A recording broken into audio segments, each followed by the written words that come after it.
John Mearsheimer, thank you for joining us on UpFront.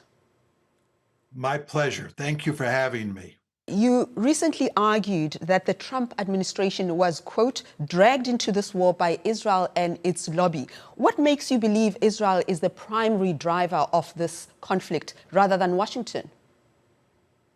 Well, it's quite clear that Israel has been trying to drive the United States into a war with Iran for a long time.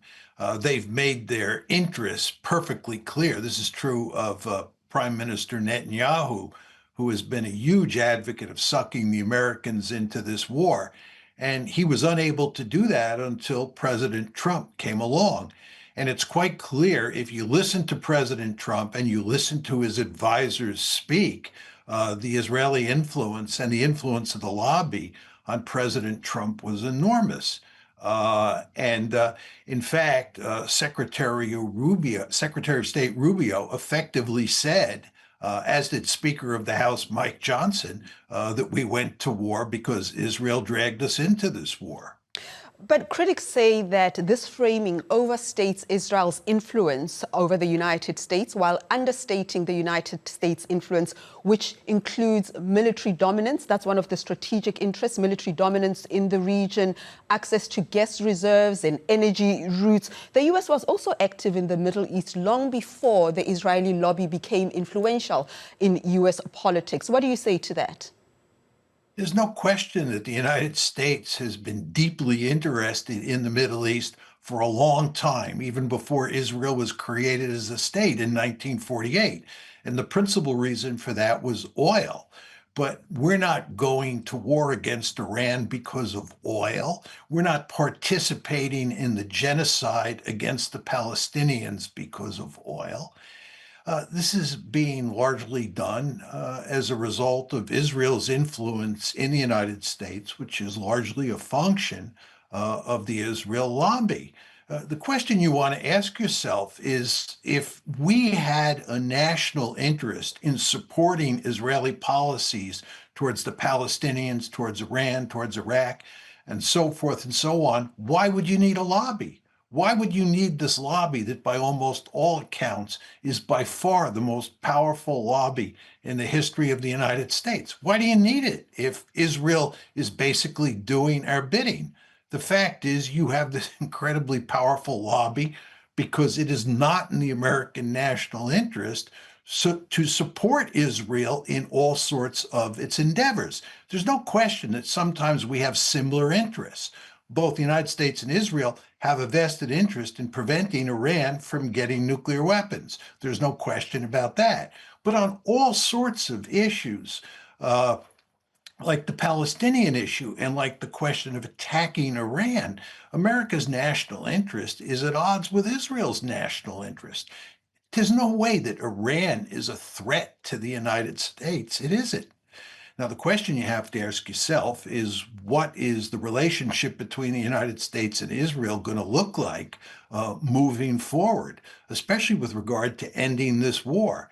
It's quite clear that we're not going to win this war, that we're not going to cause regime change. And if anything, we're going to push Iran down the road to acquiring a nuclear weapon.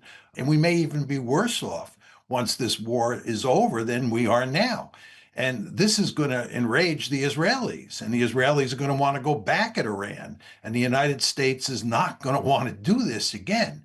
So one can posit a scenario where U.S.-Israeli relations are frayed in serious ways at the end of this conflict. I can't say that will happen for sure. Who knows for sure how this war will end? But the way things are going now, one can tell a story where the Israelis and the Americans end up at loggerheads at the end of the conflict. It sounds like you're saying the U.S. is not going to achieve its goals in this war. What did you mean by that? And let's remind ourselves, what are the real objectives here? They keep changing. Is it nuclear rollback, regime change, regional dominance? Is it a coherent story of what the goals are?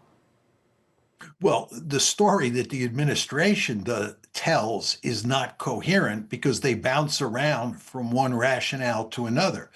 But the main goal here, for sure, is regime change, Because if you don't get regime change, if you don't put a regime in place that is subservient to the United States and the Israelis, then you can't get Iran to give up its nuclear enrichment capability. You can't get Iran to give up its ballistic missiles, and you can't get Iran to stop supporting the Houthis, Hamas, and Hezbollah.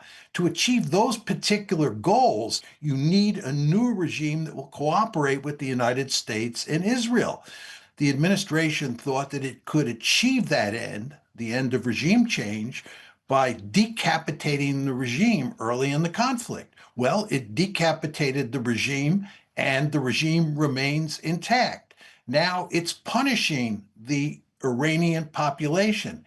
It's hitting all sorts of targets across Iran. And you have to ask yourself whether or not you think this punishment campaign that's now in place is going to produce regime change.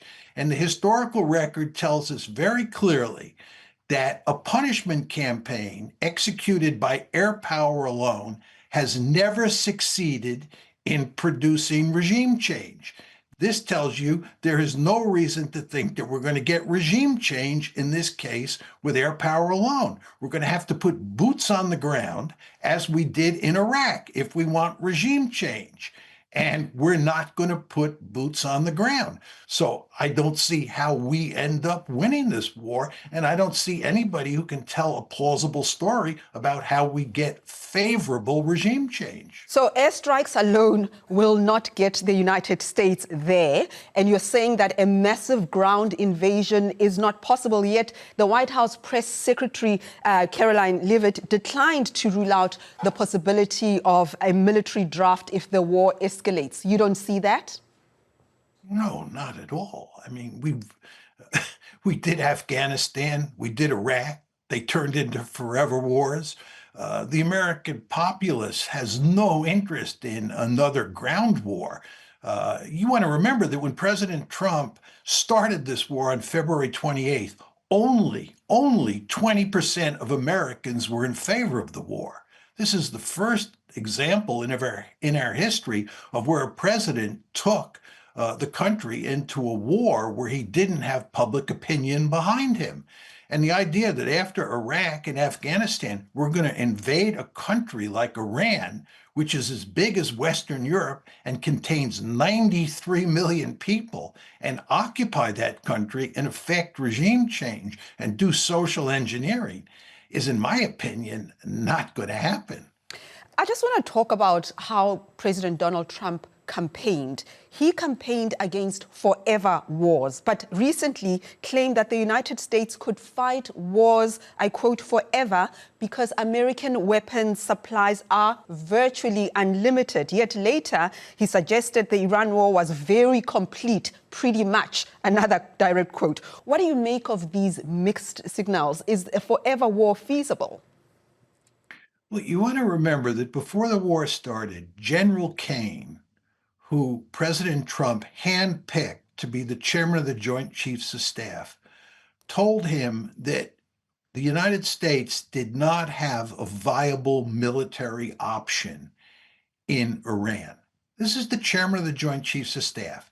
And he told him that if we fought a long war in Iran, we would be in serious trouble because we did not have the weapon stocks. We did not have enough sophisticated weapons of a defensive sort and of an offensive sort to wage a long war. So the argument that we have an endless supply of weapons that will allow us to wage a protracted war with Iran is in contradiction to what the chairman of the Joint Chiefs of Staff said. Furthermore, if you look at the Ukraine war, one of the reasons that we were so upset about the fact that we were pouring huge numbers of weapons into the Ukraine war is because we were running down our stocks to dangerous levels.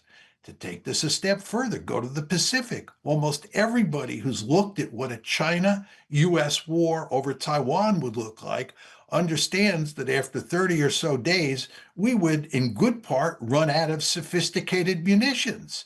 So this idea that we have this inventory, this endless inventory of sophisticated weapons that we can use against Iran is simply wrong. Final question to you. The war with Iran already has a global impact on the economy, the global economy, on diplomacy, on military. What does this mean for countries like Russia and China, non-Western powers? How do they respond to this political moment?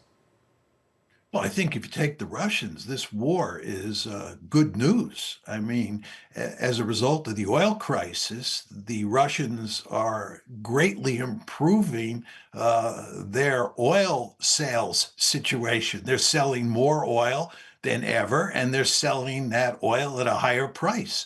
So the idea that we, the United States, are going to cripple the Russian economy with sanctions is an argument that basically goes out the window because of this war.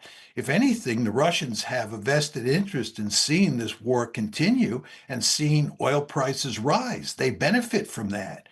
And as far as the war in Ukraine is concerned, it's likely that this conflict will put significant limits on how much American weaponry can be sent to Ukraine, which again favors the Russians.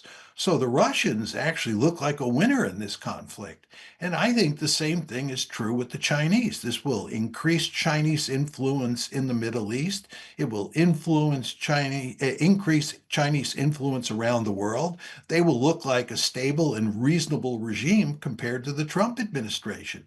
So I think for those two countries, the other two great powers in the system, this war is a good thing. John Mearsheimer, thank you for joining us on UpFront. My pleasure. Thank you for having me.